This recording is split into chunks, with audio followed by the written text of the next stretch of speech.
బాదం పప్పు బర్ఫీ చేసుకుంటాము.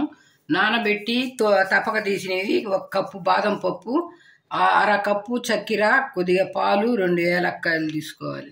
ఈ బాదం పప్పుని మిక్సీ జార్లో వేసుకొని కొద్దిసేపు గ్రైండ్ చేసుకోవాలి. కొద్దిగా పాలు పోయాలి. అలాగే దీన్ని గ్రైండ్ చేసుకొని వస్తాము. కొద్దిగా పాలు పోసుకోవాలి. అందులో పాలు పోసుకొని మిక్సీకి పట్టుకోవాలి. ఈ విధంగా పేస్ట్ చేసి పెట్టుకొని పక్కన పెట్టుకోవాలా. స్టవ్ ఆన్ చేసుకొని పాన్లో అరకప్పు చక్కెరని వేసి కొద్దిగా నీళ్లు పోసి కరిగే వరకు కలుపుకుంటా ఉండాలి. ఒక రవంత ఏలక్కాయ పొడి వేసుకోవాలి. కలుపుకొని అందులోకి పేస్ట్ చేసి పెట్టుకున్న బాదం పప్పుని వేసుకొని కలుపుకోవాలి.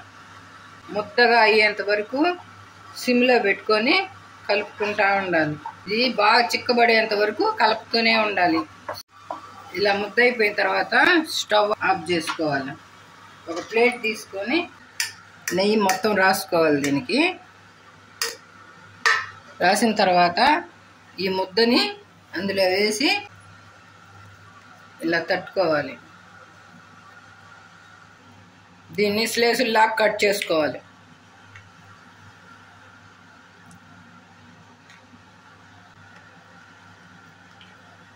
చల్లారిన తర్వాత బర్ఫీ షేప్లో కట్ చేసుకొని సర్వ్ చేసుకోవటమే. ఎంతో రుచికరమైన బాదం బర్ఫీ రెడీ.